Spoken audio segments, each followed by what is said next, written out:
中方对中美经贸关系的立场已经讲得很清楚了。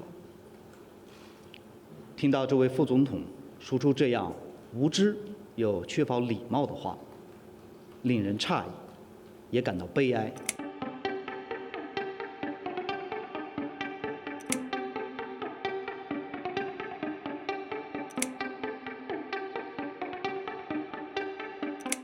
China condemned U.S. Vice President JD Vance as ignorant and impolite after he referred to Washington borrowing money from Chinese peasants. China's position on China-U.S. economic and trade relations has been made very clear, Foreign Ministry spokesman Lin Jian said. It is surprising and sad to hear such ignorant and impolite words from this vice president, he added. 中方对中美经贸关系的立场已经讲得很清楚了。听到这位副总统说出这样无知又缺乏礼貌的话，令人诧异，也感到悲哀。Speaking to Fox News on April 3rd, Vance defended those tariffs as an antidote to a globalist economy, which he said had not worked for ordinary Americans. We borrow money from Chinese peasants to buy the things those Chinese peasants manufacture, JD Vance told Fox News. That is not a recipe for economic prosperity, it's not a recipe for low prices, and it's not a recipe for good jobs in the United States of America, JD Vance to Fox News. Trump believes the tariffs will revive America's lost manufacturing base by forcing foreign companies to relocate to the United States rather than making goods abroad. If you look at that, China, first row, China, 67%. That's tariffs charged to the USA, including currency manipulation and trade barriers. So 67%, I think you can, for the most part, see it. Those with good eyes, with bad eyes. We didn't want to bring, it's very windy out here. We didn't want to bring out the big charts because it had no chance of standing. Fortunately, we came armed with a little smaller chart. So 67%, so we're going to be charging a discounted reciprocal tariff of 34%. I think, in other words, they charge us, we charge them less. So how can anybody be upset?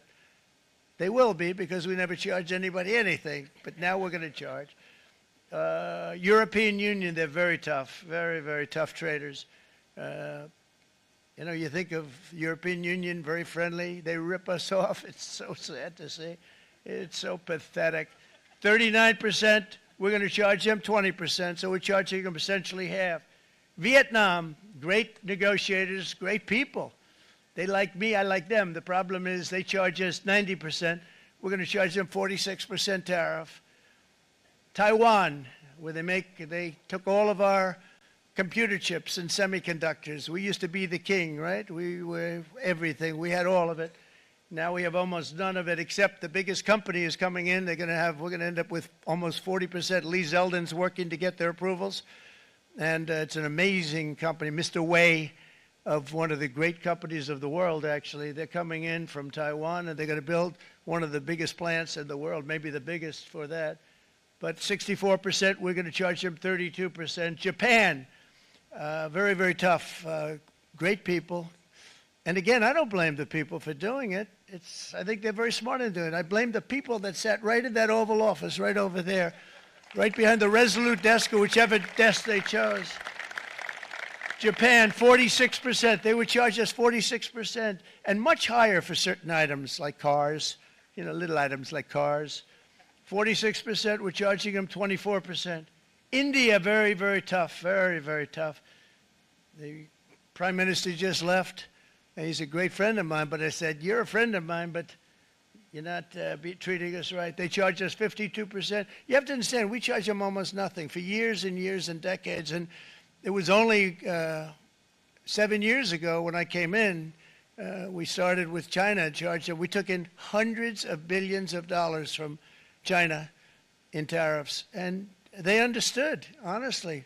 President Xi understood. He said, look, I understand, and the other countries, and they all understand. We're going to have to go through a little tough love, maybe, but they all understand. They're ripping us off, and they understood it. Prime Minister of Japan, Shinzo Abe. He was a fantastic man. He was unfortunately taken from us, assassination. But I went to him and I said, Shinzo, we have to do something. A trade is not fair. And he said, I know that. I know that. And he was a great gentleman. He was a fantastic man, but he understood immediately what I was talking about. I said, Shinzo, we have to do something. He said, I know that. And we worked out a deal, and it would have been a much better deal, but frankly, there were many years left on the deal that was made previous to my getting there, but it was something. If you look at Switzerland, 61% to 31%, Indonesia, Malaysia, Cambodia, oh, look at Cambodia, 97%. We're going to bring it down to 49. They made a fortune with the United States of America. United Kingdom, 10%, and we'll go 10%. So we'll do the same thing. South Africa, 60%, 30%, and they've got some bad things going on in South Africa. You know, we're paying them billions of dollars, and we cut the funding because a lot of bad things are happening in South Africa. The fake news ought to be looking at it. They don't want to report it. Brazil, 10%, 10%. Bangladesh is 74%. So you see what's going on. Pakistan, 58%. Sri Lanka, 88%.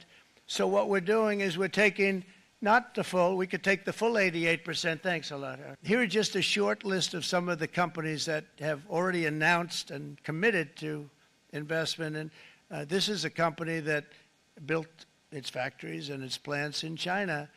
Apple is going to spend $500 billion. They never spent money like that here. They're going to build their plants here. SoftBank, OpenAI, and Oracle, great companies, are investing $500 billion almost immediately.